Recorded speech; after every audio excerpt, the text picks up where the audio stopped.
50.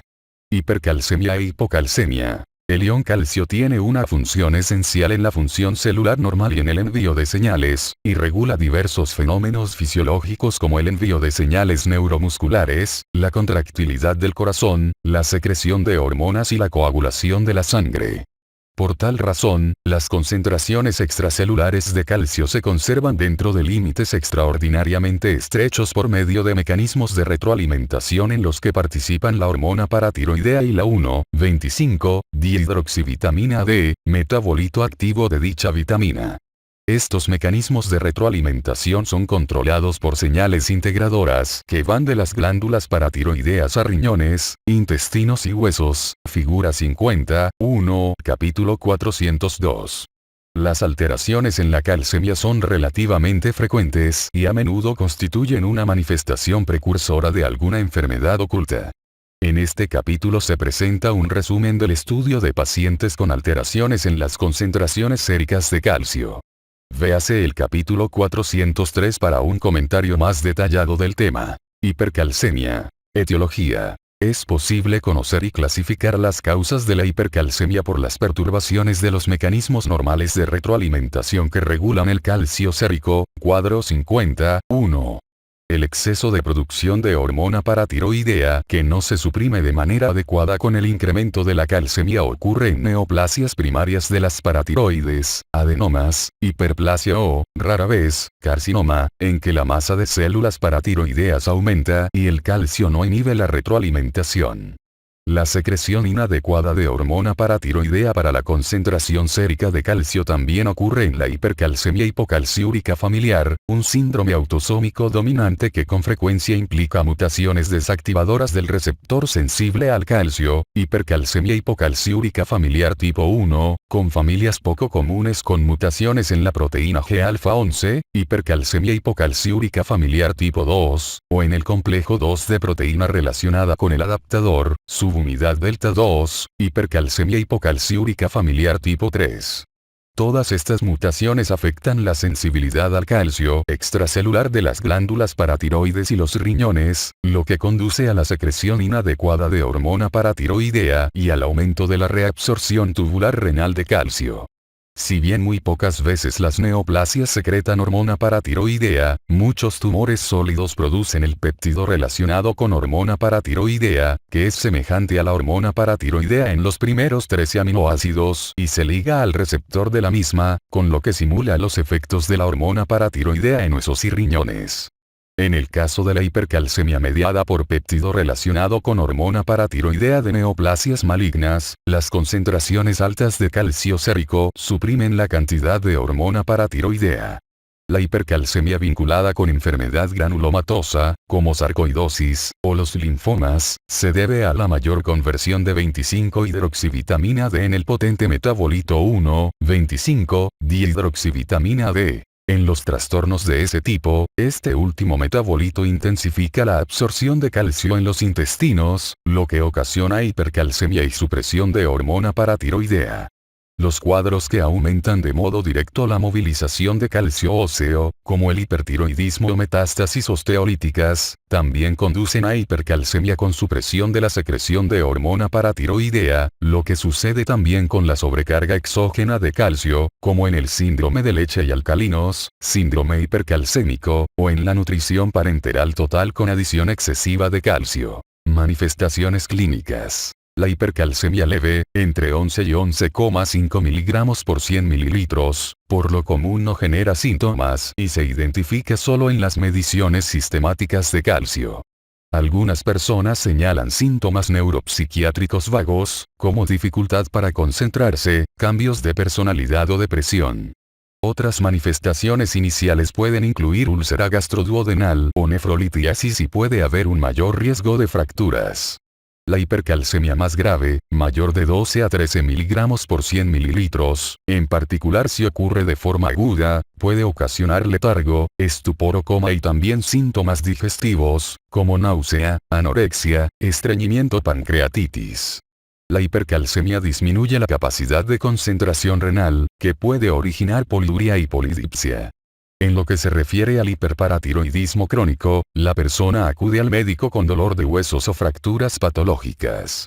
Por último, la hipercalcemia puede ocasionar cambios electrocardiográficos importantes, como bradicardia, bloqueo auriculoventricular e intervalos QT cortos. Para vigilar los cambios en la calcemia, se mide el intervalo QT en forma seriada. Diagnóstico. La primera acción en la valoración diagnóstica de hipercalcemia o hipocalcemia es asegurar que las alteraciones en las concentraciones séricas de calcio no provengan de concentraciones anormales de albúmina. Cerca de la mitad del calcio total se encuentra en estado ionizado y el resto está ligado principalmente a la albúmina. Si bien es posible la medición directa del calcio ionizado, los resultados se alteran con facilidad con los métodos de obtención y otros artefactos. Por ello, quizás sea preferible medir el calcio y la albúmina totales para corregir el calcio sérico. Cuando las concentraciones de albúmina sérica disminuyen, para calcular la concentración corregida de calcio se agrega 0,2 milimoles, 0,8 miligramos por 100 mililitros, al valor de calcio total por cada decremento de 1,0 gramos por 100 mililitros de albúmina sérica a partir de la cifra de referencia, que es de 4,1 gramos por 100 mililitros, y se hace lo contrario en el caso de incrementos de la albúmina sérica. La anamnesis detallada permite obtener pistas importantes del origen de la hipercalcemia. Cuadro 50.1. La forma crónica suele ser causada por hiperparatiroidismo primario, a diferencia de la segunda causa más frecuente del problema, que es un cáncer oculto. En la anamnesis se debe incluir consumo de fármacos, cirugía de cuello y síntomas sistémicos que sugieran sarcoidosis o linfoma. Una vez confirmada la hipercalcemia real, la siguiente prueba de laboratorio más importante en la valoración diagnóstica es la medición de la concentración de hormona paratiroidea, en la que se utiliza una técnica de 2 sitios para la hormona intacta. Los incrementos de la hormona suelen acompañarse de hipofosfatemia. Además, debe cuantificarse la creatinina sérica para valorar la función renal. La hipercalcemia puede deteriorar la función renal y alterarse la depuración renal de hormona paratiroidea, según los fragmentos detectados por el método de laboratorio.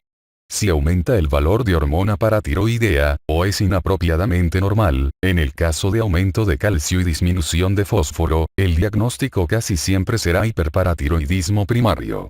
Las personas con hipercalcemia hipocalciúrica familiar casi siempre tienen en el comienzo incremento moderado de las concentraciones de hormona paratiroidea e hipercalcemia, razón por la cual se sospecha y descarta tal diagnóstico, porque las intervenciones quirúrgicas en paratiroides no son eficaces contra dicho problema.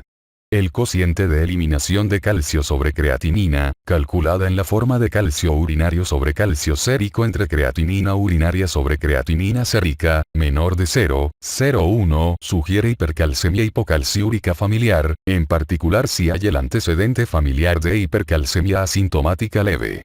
Hoy en día el análisis de secuencia del gen receptor sensible al calcio se realiza a menudo para el diagnóstico definitivo de hipercalcemia hipocalciúrica familiar, aunque en algunas familias este trastorno puede ser causado por mutación en los genes de la proteína G-alfa-11 o complejo 2 de proteína relacionada con el adaptador, subunidad delta 2. Es muy rara la secreción ectópica de hormona paratiroidea. La supresión de la concentración de hormona paratiroidea en casos de hipercalcemia corresponde, más bien, a la hipercalcemia no mediada por paratiroides, muy a menudo causada por una neoplasia primaria. Si bien la neoplasia que causa exceso de calcio suele ser manifiesta, puede medirse el nivel de péptido relacionado con hormona paratiroidea para confirmar el diagnóstico de hipercalcemia de origen canceroso. En los trastornos granulomatosos aumentan los valores séricos de 1,25-dihidroxivitamina D, y la valoración clínica en combinación con métodos de laboratorio permiten confirmar el diagnóstico de los trastornos incluidos en el cuadro 50.1. Tratamiento. Hipercalcemia. La hipercalcemia asintomática leve por lo común no necesita tratamiento inmediato y este depende del diagnóstico principal. En cambio, la forma grave y sintomática obliga a una intervención terapéutica, sea cual sea el origen del exceso de calcio. Las medidas iniciales contra la hipercalcemia importante comienzan con la expansión de volumen, porque el problema invariablemente culmina en deshidratación. Se necesitan en las primeras 24 horas, 4 a 6 litros de solución salina intravenosa, sin olvidar que enfermedades concomitantes, como insuficiencia cardíaca congestiva, pueden obligar al uso de diuréticos de asa para intensificar la excreción de sodio y calcio. Sin embargo, es mejor no iniciar estos diuréticos hasta que se haya normalizado la volemia. Si hay una mayor movilización de calcio procedente del hueso, como ocurre en neoplasias malignas o hiperparatiroidismo grave, se debe replantear la administración de fármacos inhibidores de la resorción ósea. El ácido zoledrónico, por ejemplo, 4 mg por vía intravenosa a pasar en 30 minutos, pamidronato, por ejemplo, 60 a 90 mg por vía intravenosa en 2 a 4 horas, y el ivandronato, 2 mg por vía intravenosa en 2 horas, son bisfosfonatos utilizados a menudo para tratar la hipercalcemia maligna en adultos. El inicio de acción ocurre en 1 a 3 días, con normalización de las concentraciones séricas de calcio en 60 a 90% de los pacientes. Puede ser necesario repetir los bisfosfonatos cuando hay recaída de la hipercalcemia. Una alternativa a estos es el nitrato de galio, 200 mg por metro cuadrado por vía intravenosa al día, 5 días, el cual también es eficaz, pero se acompaña de nefrotoxicidad potencial.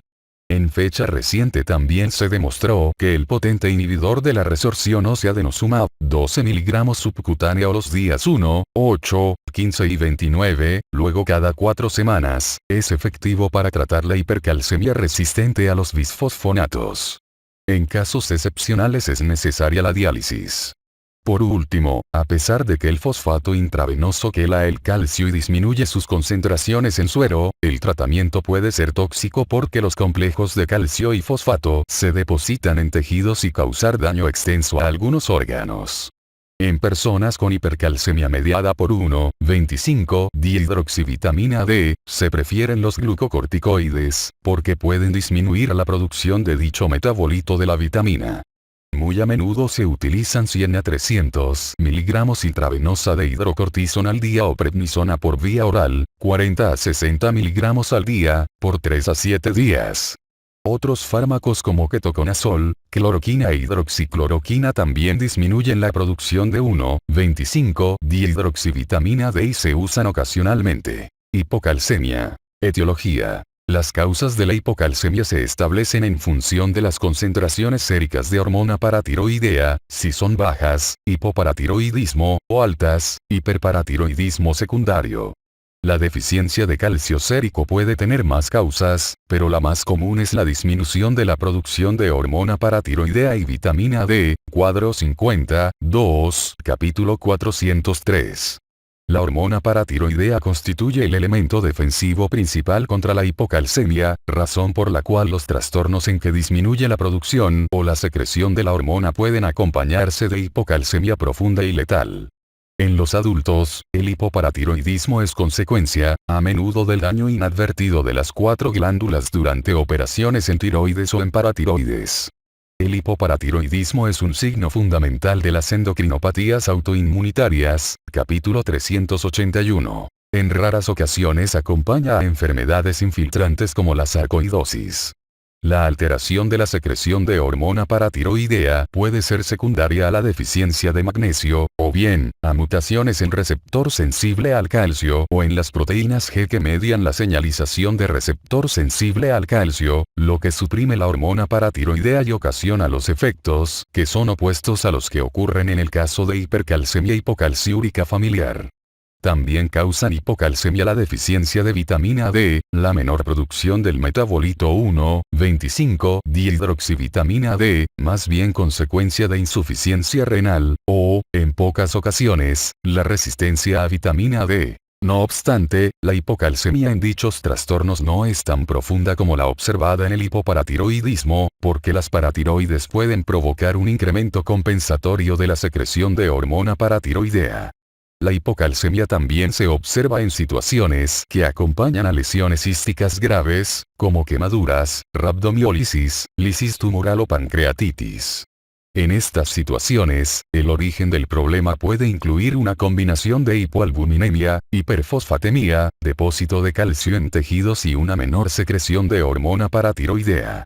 Manifestaciones clínicas. Algunos sujetos con hipocalcemia están asintomáticos si la disminución del calcio sérico es relativamente leve y crónica, o puede surgir al principio alguna complicación letal.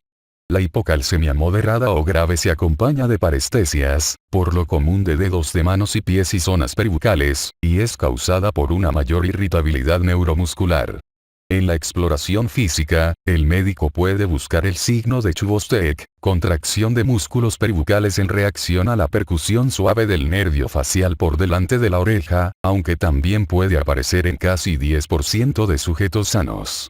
Para inducir el espasmo carpiano se puede inflar el manguito de un esfigmomanómetro 20 milímetros de mercurio por arriba de la presión sistólica del paciente, durante 3 minutos, signo de Trousseux. La hipocalcemia grave puede inducir convulsiones, espasmo carpopedal, broncoespasmo, laringoespasmo y prolongación del intervalo QT. Diagnóstico. Además de medir el calcio sérico, se miden las concentraciones de albúmina, fósforo y magnesio. Al igual que con la valoración de la hipercalcemia, la cuantificación de la concentración de hormona paratiroidea es de máxima importancia en la valoración de la deficiencia de calcio.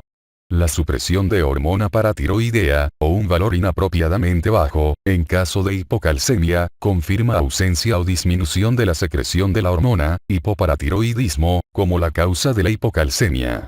La anamnesis cuidadosa identificará la causa subyacente, diferenciar entre agenesia y destrucción de paratiroides. En cambio, el incremento de la concentración de hormona paratiroidea, hiperparatiroidismo secundario, orientará la atención hacia el eje de vitamina D como causa de la hipocalcemia. Para valorar mejor la deficiencia alimentaria de vitamina D, se miden los valores séricos de 25-hidroxivitamina D, que reflejan las reservas de la vitamina. En caso de insuficiencia renal o sospecha de resistencia a vitamina D, es útil medir las concentraciones séricas de 1,25-dihidroxivitamina D. Tratamiento. Hipocalcemia. El tratamiento depende de la gravedad de la hipocalcemia, la rapidez con la cual ha surgido y continuado y las complicaciones acompañantes, como convulsiones o laringoespasmo. El tratamiento de la forma aguda sintomática inicia con 10 ml de solución de gluconato de calcio, al 10% peso/volumen, 90 mg o 2,2 milimoles, por vía intravenosa en 50 ml de solución glucosada al 5% o de cloruro de sodio al 0,9% por vía intravenosa en un lapso de 5 minutos. La hipocalcemia persistente obliga a la venóclisis constante, en forma habitual 10 ampolletas de gluconato de calcio o 900 miligramos de calcio en un litro de solución glucosada al 5% o de cloruro de sodio al 0,9% a pasar en 24 horas. En caso de haber hipomagnesemia acompañante, se administran con los complementos adecuados de magnesio. La hipocalcemia crónica por hipoparatiroidismo se trata con complementos de calcio, 1000 a 1500 miligramos al día de calcio elemental en fracciones, más vitaminas D2 o D3, 25.000 a 100.000 unidades al día, o calcitriol, 1,25 dihidroxivitamina D, 0,25 a 2 microgramos al día. En la actualidad se usan con menor frecuencia otros metabolitos de la vitamina como dihidrotaquisterol o alfa-calcidiol. Es importante señalar que la hormona paratiroidea, 1,84 NADPARA, fue aprobada hace poco por la Administración de Alimentos y Drogas Americana para el tratamiento del hipoparatiroidismo resistente, lo que representa un avance importante. El mejor tratamiento para la deficiencia de vitamina D es con un suplemento, cuya dosis depende de la gravedad de la deficiencia y la causa subyacente. Por tal razón, la deficiencia de vitamina D de origen nutricional suele mejorar con dosis relativamente bajas de vitamina D, 50.000 unidades 2 a 3 veces a la semana por varios meses, en tanto que la deficiencia por malabsorción puede hacer necesarias dosis mucho mayores, 100.000 unidades al día de la vitamina o más.